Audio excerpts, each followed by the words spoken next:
сегодня поделиться с вами рецептом, каким я спасалась от кашля. Кашель, можно сказать, как застарелый, или что он с месяц у меня мучаюсь, кашляю. Вот, пила. И бромгексин купила таблетки. Не помогает. Мукалтин глотала постоянно, тоже нет. Станет на 10 минут легче, и все, опять по новой. Какой-то флорофилипт. Это, горчичники делала. Ходила на электропроцедуры. Ну, кашляю, все, никаких изменений. Уже отчаявшись, думаю, ну попробую этот рецепт. Хотя я на него не надеялась. Вот эта редька вот, с медом. Сейчас я покажу ближе. Вот редьку взяла. Помыла хорошенько, конечно. Верх отрезала. Сделала отверстие такое хорошее.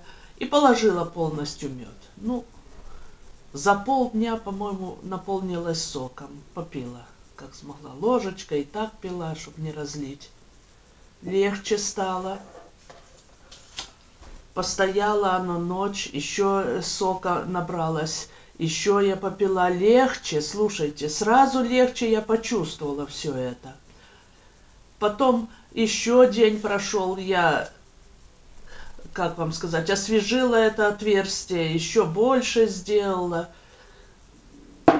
добавила меду, и этот сок я пью несколько дней. И слушайте, я родилась на свет вроде бы. Мне очень помогло, и я думаю, почему людям не рассказать. Такой простой рецепт старый. И помог. Пожалуйста, пользуйтесь этим рецептом. Лечитесь. На здоровье-то всем.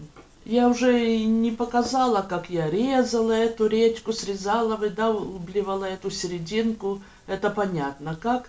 Потому что я, как уже мне начало помогать, то я думаю, надо снять видео, то оно уже сделано. Мне больше эта редька и не нужна. Вот это закончу, пока она сок дает, и все.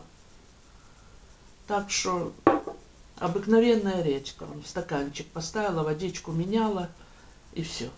Еще тут корень такой длинный был, то я его чуть срезала, чтобы в стаканчик помещалось. Накрываю вот салфеточкой, чтобы оно не заветривалось. Вот это и все.